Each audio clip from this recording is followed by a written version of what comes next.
What's good, bro? How you doing, man? Feeling good. Everything's good. No doubt, man. I'm feeling great, feeling Mm, powerful as usual, man.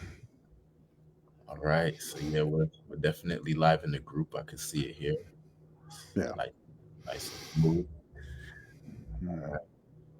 Yeah, we're definitely live in the group. I can see it. What's good, Mateus? Mateus, we was just talking about you, bro. Okay. What's good, Mateus? All right, brothers. So I guess we can get it started. Um, so fellas, we got a live presentation today. We're talking about confidence. We're talking about seduction. We're talking about rapport. And we're talking about building rotation, how you can actually connect romantically and sexually with multiple women. And we have a special guest once again making another appearance. He was on the other time we were talking about past trauma in regards to breakups and relationships. But today we're talking about confidence. We're going to be talking about cold approach and really getting out there, meeting women, getting your dating life how you want it to be. So our special guest is basically someone who coaches people personally and professionally, helps them become the best version of themselves. And he has a lot of experience with a lot of different things. I found out that he actually has a lot of experience with cold approach. So I thought that'd be an awesome topic for us to get into today. So without further ado, special guest Jason D. McClain.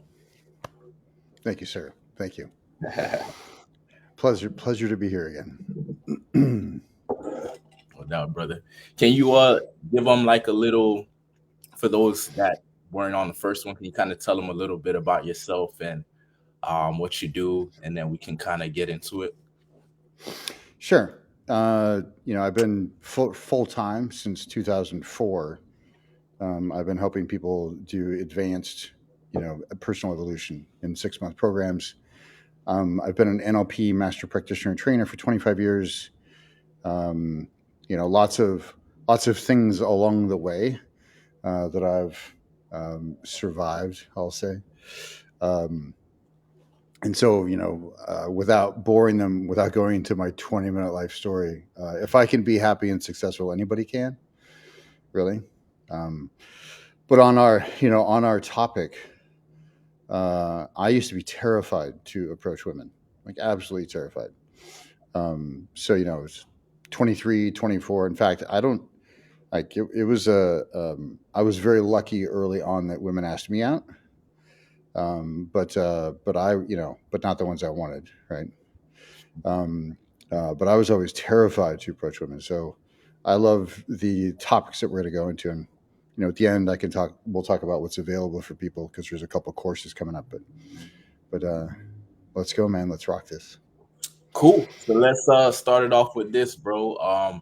Guys are interested in knowing how can they confidently engage women in conversation, right? They got this Sure. thing approach anxiety, right? Where you Yeah. get nervous and you sometimes it's at the level where you freeze up, you can't even walk up to the girl. How can you overcome that approach anxiety and actually have conversations with women where you can express yourself authentically, you can be grounded in your masculinity and also be able to lead the conversation? Yeah. Yeah.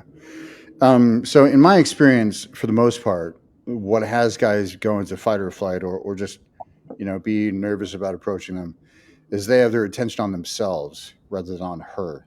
So the first thing is to switch your attention to her. And if you have your mind focused on her and what you appreciate about her, and then flirtation and approach comes more naturally. I say more naturally because you still might go into fight or flight.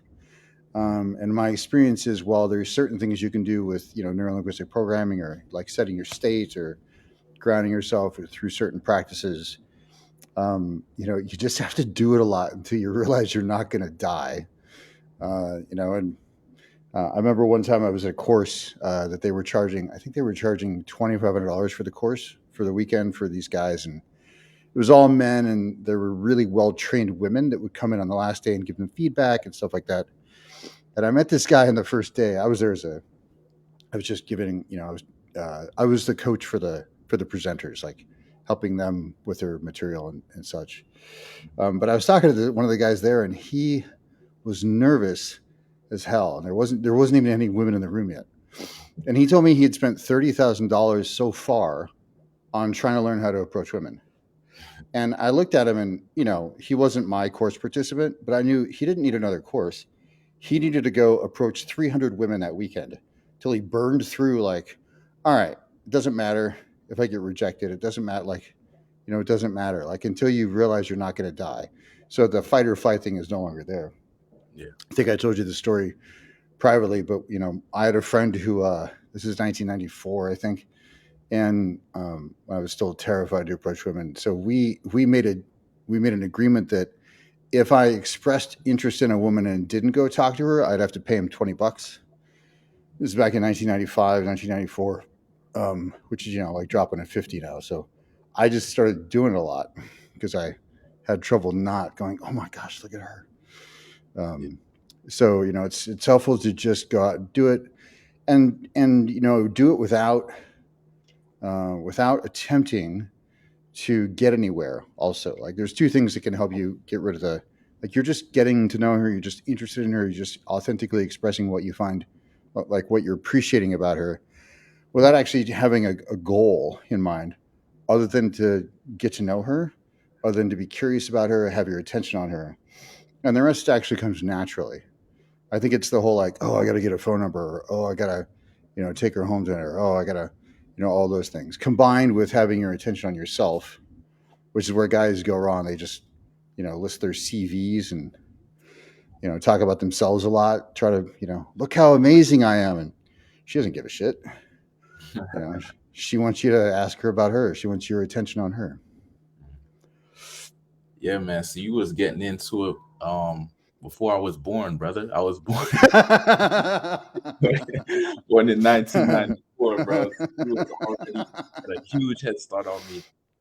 Um, but no excuses. I got mine in when it was time, you know. And I Yeah, agree with everything you said, man. You got to go out there and really make it happen. I call it exposure therapy. You got to expose yourself to what you're sure. afraid of, and you can do it in like small doses. So me, I was so uncomfortable approaching women. I started with old ladies, and I just built it up like that. And in the beginning, my ego was in the way. I didn't want to do it. So in the beginning, I would be walking around the mall, not talking to anyone for hours. And I started Yeah. to see like, okay, it's better for me to just start where I am, start with some old ladies. So that's some advice I give to some guys when it comes to building their confidence is some guys can get right into it and start approaching women and just face the fear. Some guys that's a lot tougher. So I say, well, start with some old ladies or start by asking for the time, and then build it up until you can like be comfortable in a woman's presence and actually be able to communicate and not just be stuck in your head the whole time, right? Yeah. And sometimes it can be as simple as walking by a woman and go, great dress, and just keep walking. Like, just, a small dose, you get to see her reaction. She probably flushes or she doesn't. And then, you get a lot of information that one interaction. But yeah. Yeah. But cool. So yeah, that's the foundation. That's the foundation for like getting the confidence right. Getting some kind of strength within your inner game so you can move forward and actually do the next part, which is rapport and seduction. So what are your thoughts on rapport and seduction, and how does somebody get that going? Like they finally got the confidence to approach attractive women, and now what's next? Yeah, for me, it's not difficult to be successful in an initial or several initial interactions. I mean, there's really just a few things that are necessary. One is you need to be up to something larger than yourself.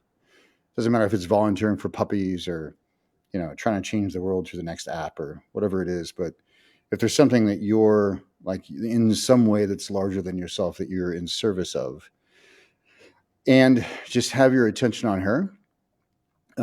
Be curious about her in all sorts of ways. And there's some deeper questions you can ask with the right pre-frames, and of course there's all the nonverbal rapport aspects, just matching and mirroring, and but really having your attention solely on her. A lot of guys who do pickup, they talk about, like, I forget what it's called, but anyway, like pulling your attention away from her to see if she chases you or whatever. That's really great for women with low self-esteem. um, I've never been interested in that.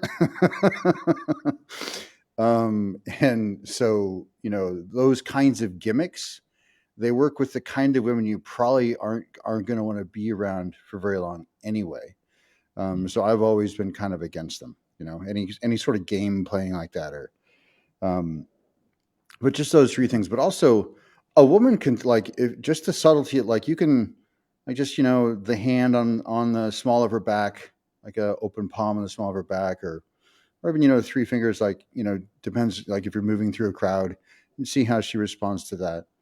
Or just the a gentle open palm on the back of her arm as you're talking to her, and you can see, and the subtlety of your touch will tell her, because women are very intuitive this way, but they're also hyper um, tactile.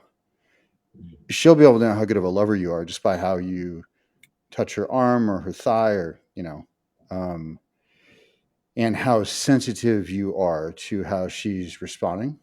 And her body's going to be giving you feedback all the time, um, all the time.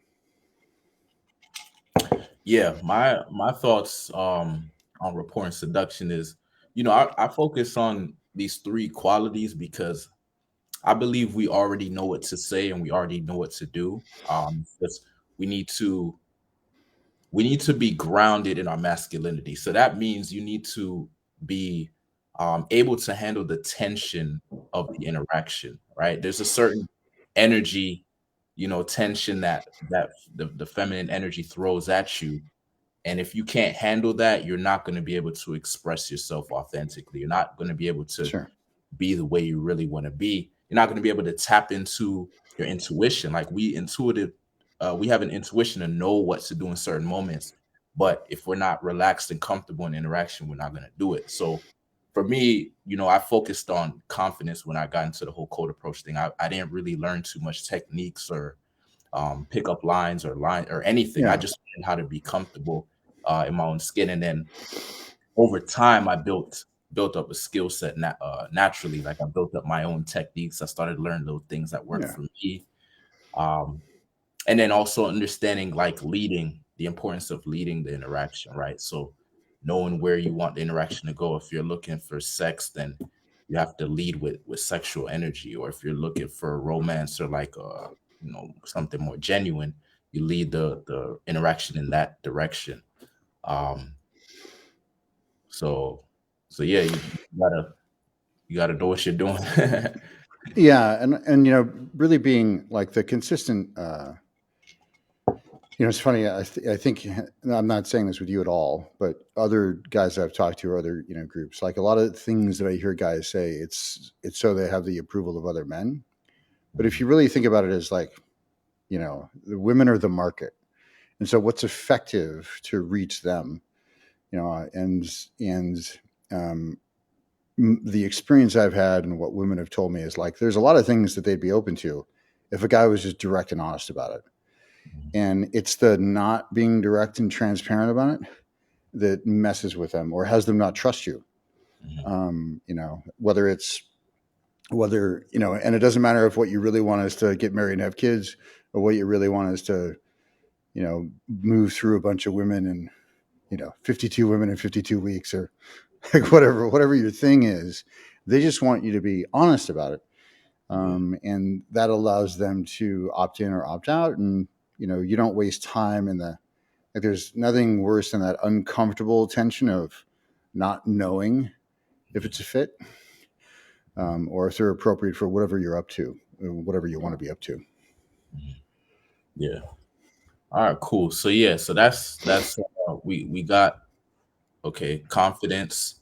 We talked about rapport seduction. So what about building rotations. Like, let's say a guy's like, okay, I done got my confidence going. I'm starting to talk to some women. I'm starting to get some numbers. How do I actually create like some romantic and sexual connections with multiple women? And how do I get like a rotation going? So have like some consistency where it's not just kind of like random or luck. It's like actually have something here that I that's allow me to have a healthy love and sex life. Sure. Women talk about building their stable. Nice. Um, yeah. So, just to call back to a piece of what I was saying before, it's really important to be upfront about it. So, you can create a game for yourself where, hey, I want this many women, but make sure that you're open and honest with them about that. Like, here's what I'm doing.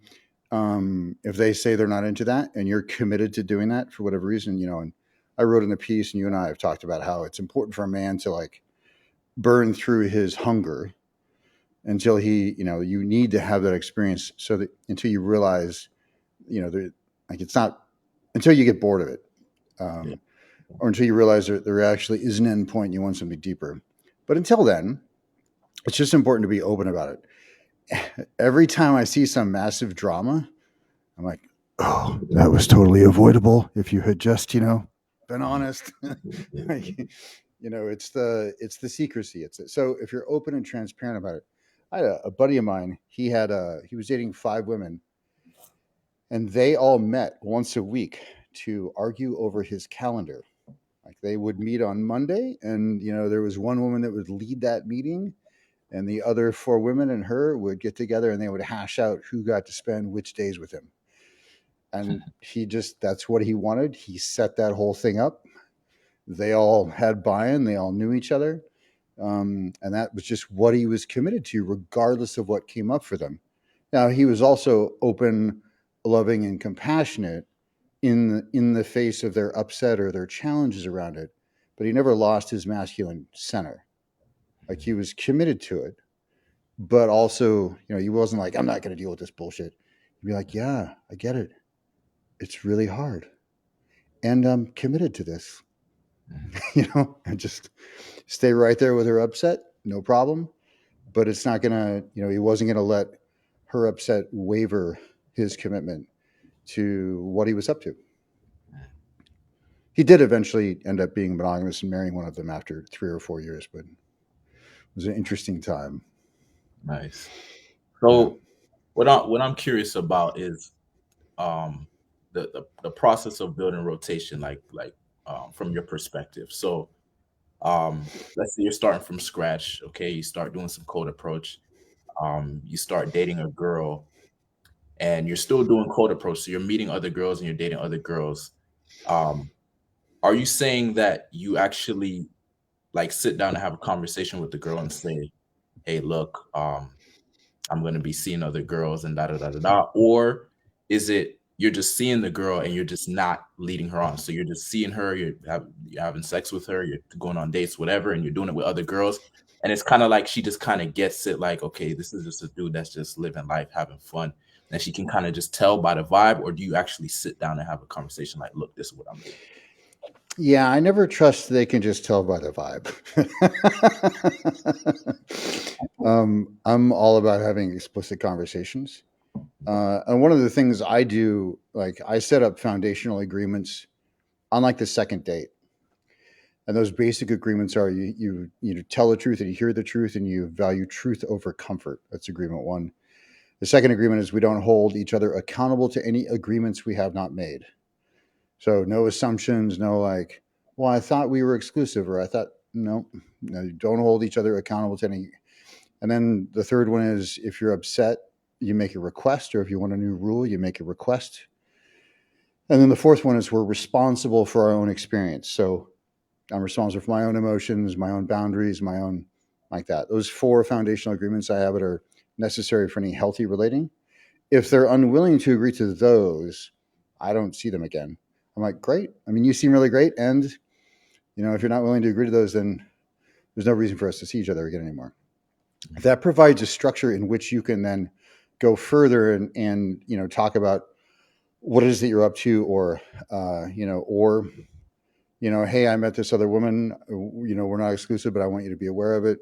You could also say, this is the thing I'm doing for this period of time, and I'm committed to that. It depends on what you want to be doing. She's, often they may be upset, or they might say, cool, I want to do the same thing. And, you never know what the response may be, but I would not, and I know these are challenging and scary conversations for people. And communication skills are physical skills. So it's like any other physical skill, learning to ride a bike or martial arts or lift weights or, you know, skateboarding, whatever it is. Like, the communication skills are physical skills. So you have to practice them. Um, but I would have that conversation as early as possible, or at least say, hey, we're not monogamous until we say we are. Like, at least that, Mhm. so that she's not operating under the assumption that you are, because it's messier down the road. Mhm. Got you. No, that makes a lot of sense. Let me see if there's any questions here. Um, yeah, there are some questions here. Oh, there are Well, some. here's a good one. Do you feel you should always have a leader of the stable? There are some. Um, it just depends. It depends on, there's all sorts of structures for polyamory or relation. Like, there's one called relationship anarchy, I think. Which, I had a girlfriend. We were involved in relationship anarchy, which was, you could do whatever you want, just keep me informed. Um, some people are more comfortable with a hierarchical structure, like there is a leader in the, like, you got to run your partners past me. For people, in a more committed partnership, that's more comfortable for some people. Um, I think it's what's important is that you have some consensus on what game you're playing, what's open and what's possible. I've also known a lot of polyamorous couples that, one of them had a really fulfilling second, like maybe they were married. One of them had a really fulfilling second lover, but the other partner couldn't find one for a while. Like, it was sometimes even years before they found a really someone they were really excited about as well. So you have to manage a lot of emotional and there's, just advanced communication skills. Um, but you can pretty much negotiate or navigate whatever you want to do. What's important to me is that you do it in partnership. Like, hey, what are we up to here? Especially if you're in a committed partnership, and then you get to design whatever structures or rules you want to have. The problem is in assuming, making assumptions. So, All right, brother. I have a question for you. I was speaking to a brother today, and he said that he does really well on Tinder. Um, he gets girls left and right on Tinder, apparently. sure. Uh, but what he's having a hard time doing is getting the girls who he really wants. He has a hard time getting them, and that's something I think we've all been through. And we all, I think it's always there to some extent. Like, that girl you really want is usually a challenge. So what is your advice on, like, leveling up? Okay, yeah, you can get girls, but how do you start getting those girls you really want? Like, what advice would you give guys on that? Yeah. First, online, just know that they are flooded with, like, they don't even have to have a photo up and they get flooded with messages, right? So Yeah. sometimes it's just about attention, time, but, like, so, don't take it personally. First of all, it doesn't, like, careful what you make it mean if they haven't gotten back to you. Um, but I think if you follow the same basic principles, like, pull something from her profile. Like, your first approach on something like Tinder should be something that you notice about her profile that you're asking a question about, so you can actually start to get engaged. The number one complaint that women, especially high quality women, have told me about guys is that their first interaction is like, "Sup," and they're like, "Fuck you, guy!" Like, you gotta bring something more than that. Yeah. Um, and so it's about having, and again, it's just like in person. You have to have your attention on her, be curious about her, not on yourself, and have some depth in your initial interaction. So there's that. And also, it's funny. I asked one of my mentors, years ago when I was working through my stuff around being scared, and he took me through a process that eased it tremendously. He was an NLP trainer, and at the end of it, I said, why are all these amazing women with these low quality guys? And he goes, because they ask them. Like a lot of women, a lot of guys are just afraid to approach really high quality women, and so sometimes some of the most beautiful women aren't in relationships. You know, I had a I had somebody who had this belief that if a woman wasn't married by 30, it meant that she was messed up. I was like, or means that she's very high quality and she's got incredibly, like she's got good standards. She's got high self esteem. It doesn't mean anything like that. So, but there's just like in person, don't take it personally. Don't worry about it. And and come strong and confident and playful, but come curious about her. Mhm. Yeah, no doubt.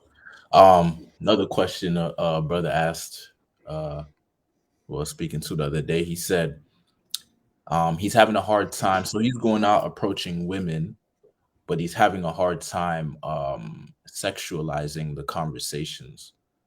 Um, what would be your advice for someone like that?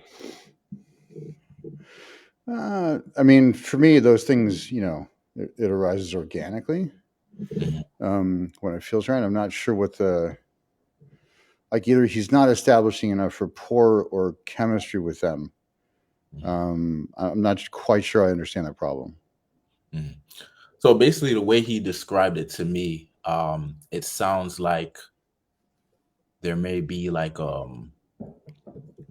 he's having a hard time calibrating. He doesn't know how to bring sexual attention to the conversation without it being creepy or too thirsty or Yeah, like maybe too aggressive. Like how to calibrate it so that it's acceptable or it makes sense to the interaction. But I sure. get what you're saying about it being organic because I know it's like something you kind of develop through practice. But I guess if you had any tips that he could maybe apply.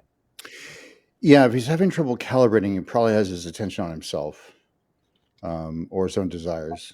Uh, um, so there's that. I'd also need to. I mean, I also have a lot of guys uh, may or may not be cool. Like I have a hard and fast rule of not having sex before the third date.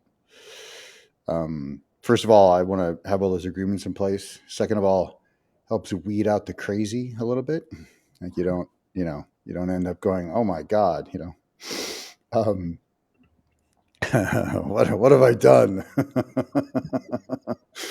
Because they just get weird at some point. I think three dates is a long enough to make sure she's relative. Like it's an initial fit. Oh my I still God. may not. Um, I still may not have sex with them, but the third date is the absolute soonest, and that helps a lot. Um, so there's a slower burn there. But in terms of his calibration, that's about attention, where he has his attention. I would also look for more subtle things. I mentioned like touching them in certain places, but doing it subtly. Uh, when I say subtle, I mean like a subtle touch, not like a you know not a not a gripping or grabbing or a like you want to lead them, but you want to lead them very gently, very very in tune or attuned to where they're at. And if all else fails, just ask. I've never kissed a woman without asking her if I without asking permission first. Just may I kiss you? I just ask because I used to have a blind spot. I didn't know if they were attracted to me or not, mhm. so I would just ask. You know, um, Can I kiss you? I yeah, may I say may I, may I kiss you?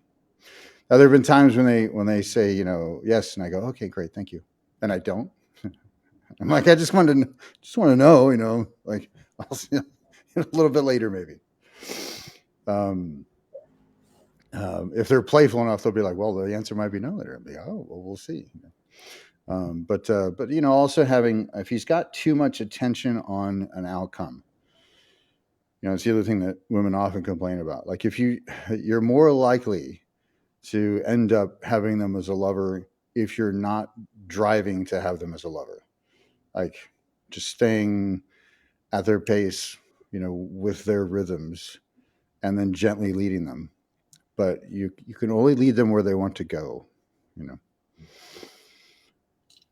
a lot of guys confuse leadership with force or control or dominance, and being a good top isn't about that. It's about creating enough safety and enough spaciousness and having enough presence where they feel safe enough to surrender.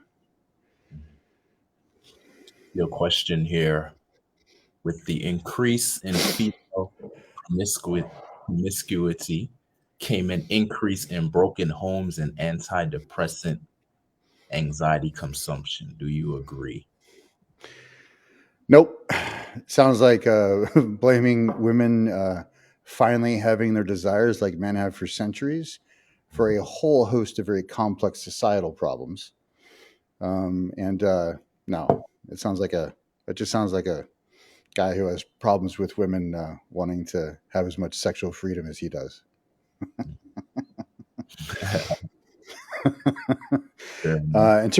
In terms of antidepressant and anxiety, because I think he means medication there. Um, I'm not sure how that relates, but depending on the age group, by the way, there's lots of studies that people born actually 1995 and later, especially in women, like self harming has gone up 70%. Uh, Suicide has gone up like 103% since the advent, like people who grew up with social media, like, and so it's 1995 and beyond, or 1995 and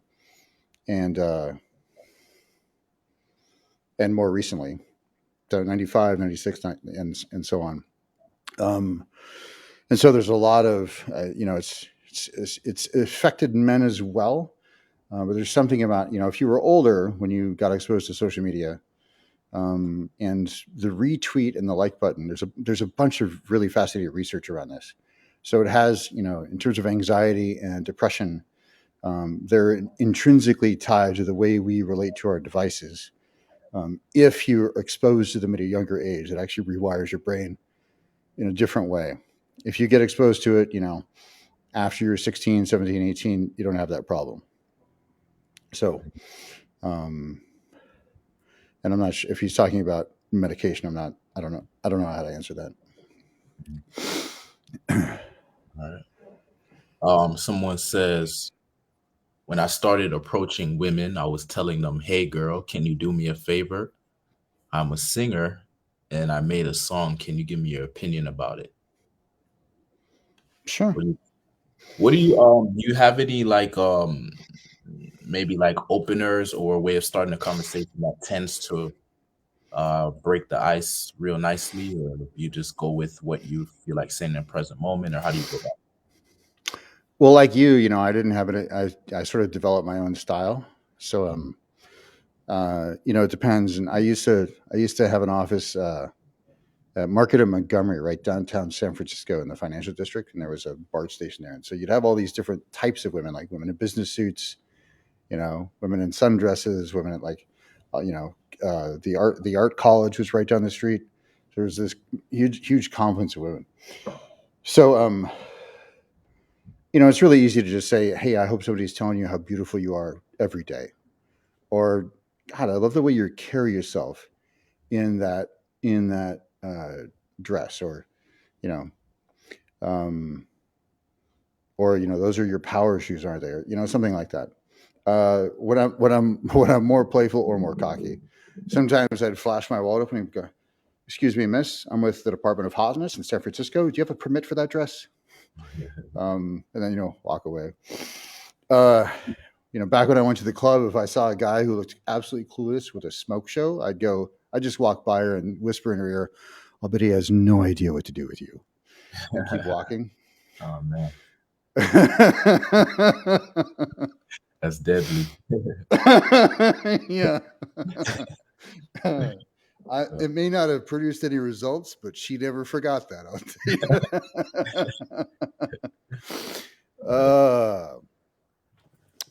Let's see. If you ask most women how many they've fucked or how often they find a new one, either give a low number or embarrass.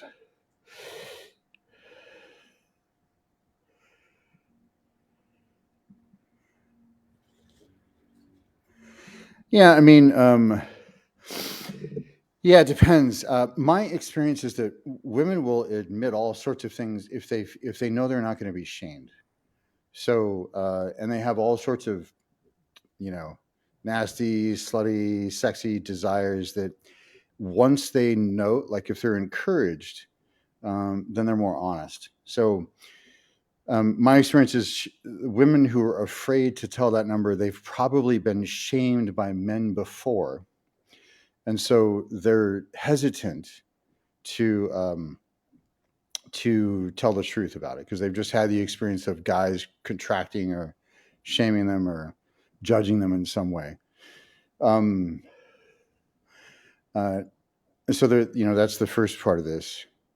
Um, I don't think it's about men being weak. I think it's about men not providing them a truly fulfilling experience, which maybe I don't know if there's a language thing here or just word choices, but I've never been concerned about women dating other men because I've never been insecure or concerned that somebody else would provide a more intense experience for her.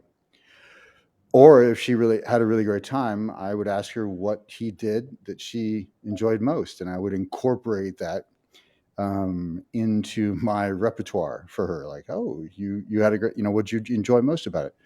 So, a lack of like, there's nothing that turns a woman off more or has her closed down more than being judged or you being insecure. Um, and she'll just start lying to you. Like, and I think that's true with most people, by the way. This isn't a man or woman thing. Like, and this is why truth over comfort is so important. Like, if you tell somebody a thing and they have a strong reaction, you're less inclined to tell them the truth in the future, right? So whenever somebody is scared to tell me a thing and they tell me a thing, I my first move is often to thank them for, like, acknowledge their courage. Like, oh, that must have been courage. You must have been really scared to share that. And the more you're non-reactionary, not non-reactive, the more you're in approval of her desires, the less inclined she is to shut down or to start, lying and such like that. Um, it helps to be incredibly sexually competent, to know how to, I mean, a woman's body is an amazing instrument. It's like a Stradivarius, and to be able to be attuned to that and to be able to give her a truly fulfilling experience, it goes a long way, both in terms of your own confidence and your own security. Um, and also, if you want a woman who only wants to be monogamous, make sure that you're sorting for that. Like, you can have anything you want. So there's a lot of, I don't, we have so much choice in this world today. Like, I don't think that there's any I mean, maybe there is. I don't have any data behind it. I think people are more honest about things nowadays. And there's a lot more choice. But I don't know if any people are, I don't know if people are any less promiscuous or any more promiscuous or less promiscuous. I was watching a talk, there's a American socio-psychologist, and he was talking about how a lot of people who, again, were born after 1996, some of them didn't get a license until they were 20. A lot of them haven't drank alcohol. A lot of them haven't gone out and done a lot of the things that you and I may have done in the past. And so there is a, while there's more on display promiscuity, there's also a lot more conservatism as well in terms of choices around relationships.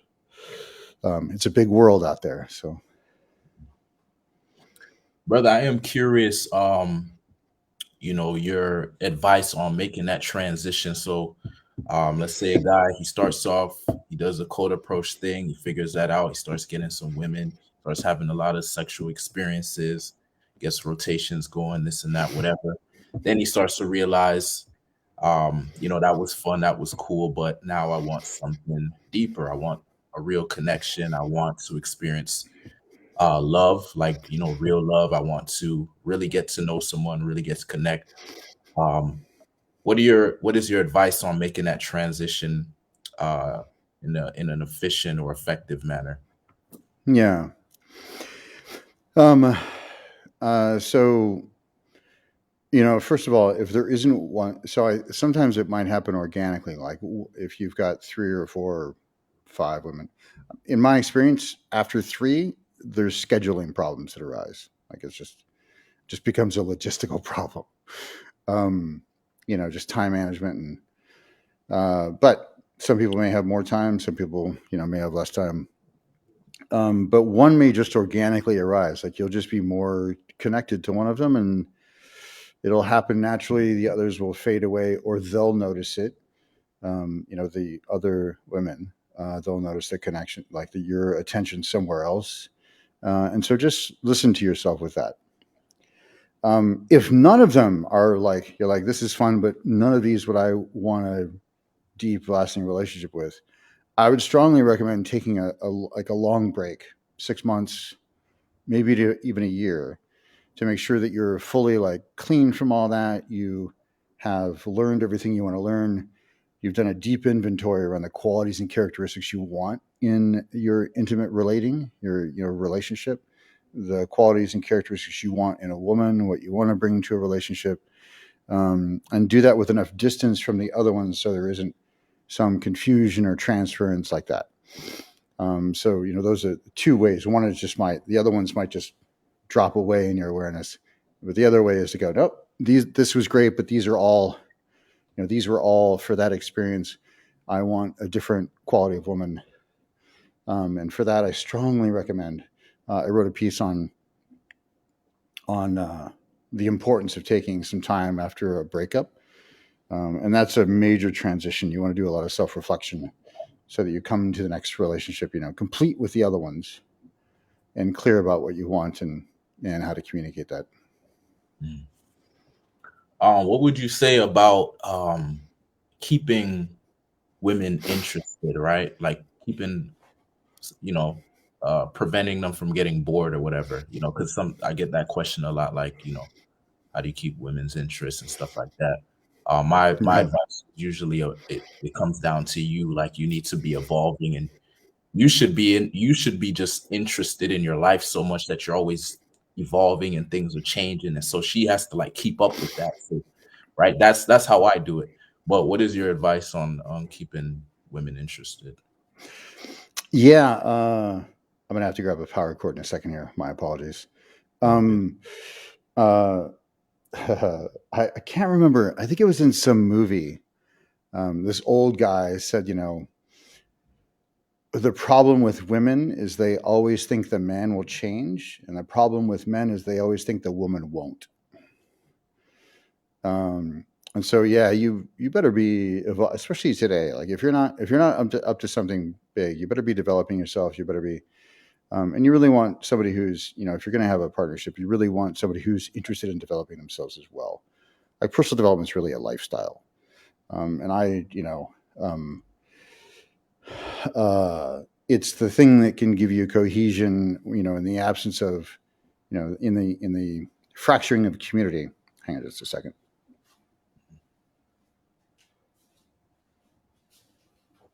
Don't want the whole thing to shut down on us. So. Yeah. Exactly. It would be less than optimal. I actually had that happen one time. Um, I was on somebody's podcast and we were talking about how to not give a fuck, and basically we are talking, yeah, don't give a fuck, and then the whole thing just shuts off, and then we get back, Perfect. get back on. Hey guys, we don't give a fuck, man. We back on, you know. That's right. Perfect. Perfect. Okay. So we're. Oh yeah. So, but the other thing is, when they want to have fun. So the first of all, just be a yes to if she's like, I want to do this, just be a yes to it. Um, if you're a no to it, they're gonna find someone else to do it with. It may not be a guy, maybe it'll be a girlfriend. But if she's saying, I want to do this thing with you, do just say yes. Whether that's dancing, whether she wants to pull you on the dance floor or one of my mentors, he said, women are just dying for men to move rhythmically with them. Sometimes girls dance by them like with other girls because they want to keep away creepy guys. Sometimes they do it because their guy said no. I know I'm not. I don't like to dance. Or on that, by the way, if you take I highly recommend every man take a partnered dance course so he can learn how to lead. Like, whether it's um, like any partnered, like, I don't want to say ballroom dancing but like West Coast swing or any sort of or blues dancing, any sort of partnered dancing. Like you take one class or 5 or 6 classes, and you'll learn how in your body how to lead in a way that she feels safe with and surrenders with. Um, but yeah, just say yes to her, like be a yes. And the great thing about like the easiest thing to do, people have always said like women are tired of deciding where to go. Like they want you to decide, but they want to have the experience they want to have. So like I'll pick the place where we have a first or second or 100th date, but I ask her what kind of experience she wants to have. Do you want to have something fun? Do you want to have something intimate? Do you want to, and what kind of experience do you want to have, or what's important to you? And she tells me, and then I find an experience that fulfills those qualities. The reason that women say they don't like surprises is because they don't trust guys to give them the kind of, they're like, they don't trust you to provide a good experience. It's not they don't like surprises, it's they're not sure you can pull one off. But if you ask her what's important to her about it or what she would really enjoy, like not like, and sometimes I have to say, I'm not asking you where you want to go. I'm asking you what kind of experience you want to have. And then they're like, oh yeah, that's fun. And I would say also just never stop courting her. Like the relationship starts to die in the familiar. And so, my last life partner, uh, I was always courting her. It was like I was, in the beginning, always related to her that way. Always effusive about what I appreciated about her. Always bringing her roses spontaneously. Two dozen, by the way, is the 2 dozen is the way to go. You can find a wholesaler. Just buy them at a wholesaler. Um, just random notes, things like that. So always be in that courtship mode, uh, and that'll always keep her interested. She'll feel appreciated, and why would she ever leave that? One thing I wanted to touch on a little bit is sex game. Like just being a beast in the bedroom. So like, for some of us it kind of like it's like a natural thing you build on or whatever. Was it the same for you? Like did you just kind of naturally start to get good at sex, or did you actually like start learning different things or get into tantric sex and all these things they got? Like where are you in regards to that? Well, I got a birds and the bees conversation from my dad when I was about 8. I think I was the only third grader who knew the word perineum. So, I I just was a learned, virgin. I just learned the last year. So, I knew about the clitoris, how to find the G spot, all those things, or I knew of them. I had them explained to me, um, and I just got really curious about female anatomy. And then mostly, if you're in your authentic desire, and you're, enthusiastic and appreciative of her, and you're in tune with her body, all that stuff comes naturally. You can also just say, hey, what are your, like, I used to, I don't do this anymore, but I used to ask women what their unfulfilled fantasies were at some point. And if they feel safe enough, they tell you all sorts of stuff, and then you can just make that happen. Or if you're in a partnership, you can design certain.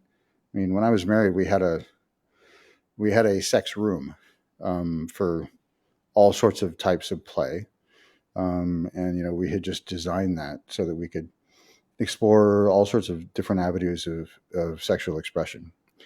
Um, but it really is important to come to it with a sense of play. So, like, there's nothing that's wrong. There's nothing that's, there may be things you don't want to participate in, but you want to make sure your approach to sex is one of play, one of lightness. I mean, you can have a sacredness to it, but still be like, I remember one time I hadn't had sex for like a year. And I finally, met a girl, we started dating, we were having sex, and I don't remember what the position was, but I did a somersault backwards off the bed. Like, I just fell off the bed and, landed on my feet, thankfully. And I just started laughing. I was like, yeah, I'm a little out of practice. So just having that lightness to it. And again, a lack of attachment. Some guys get really fixated on having a woman come, which increases tension in her body, which has it less likely to happen.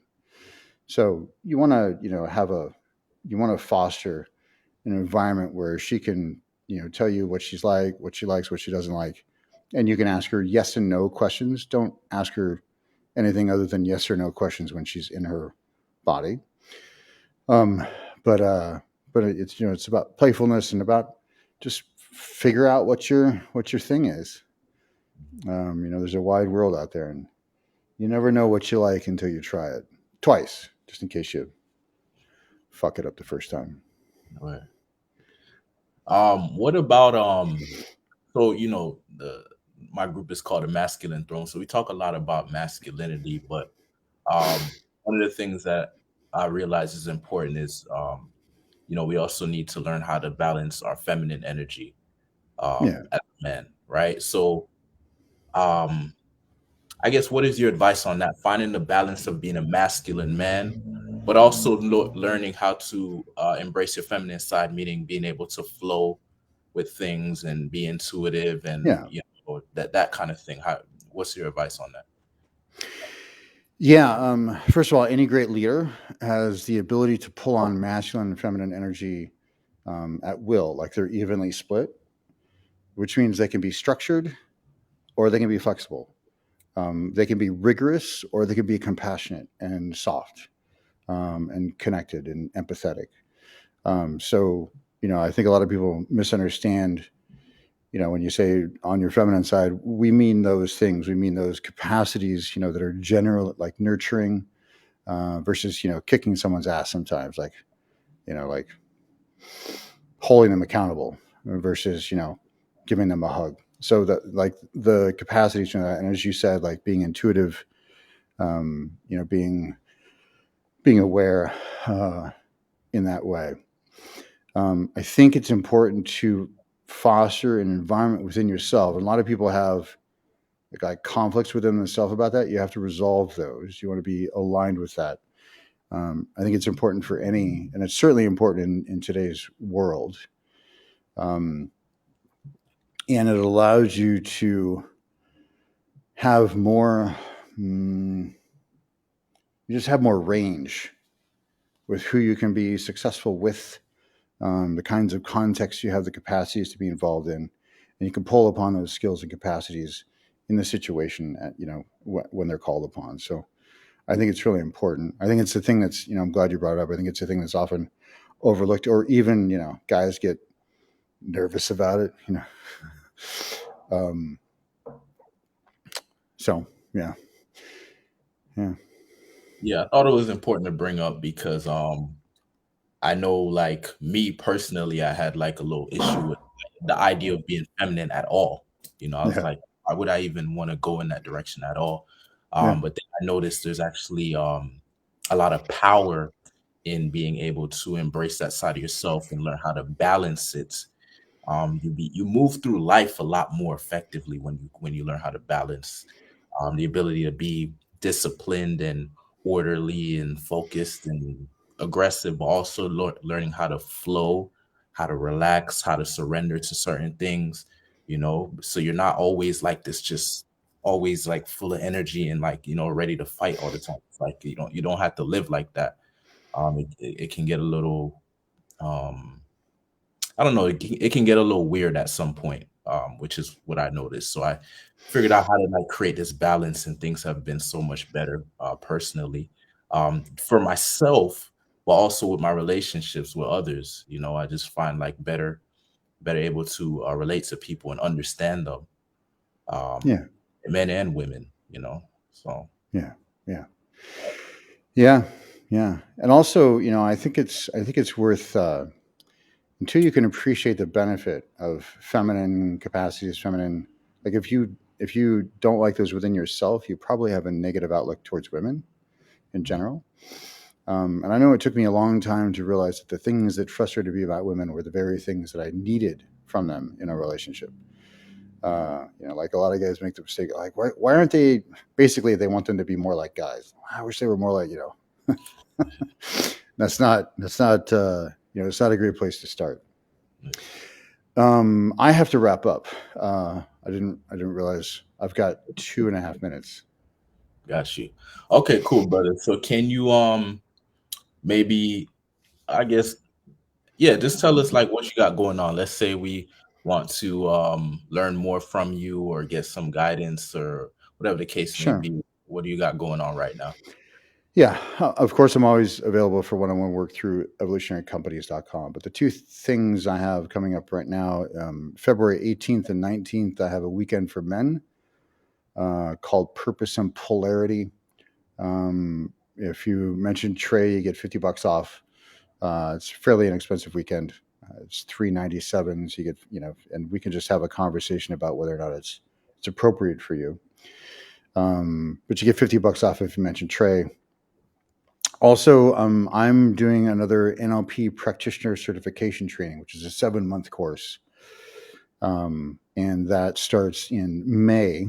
But I just, decided yesterday, the day before, to go ahead and open it for registration. So, and if you mention Trey, you get $500 off that one, 7-month course.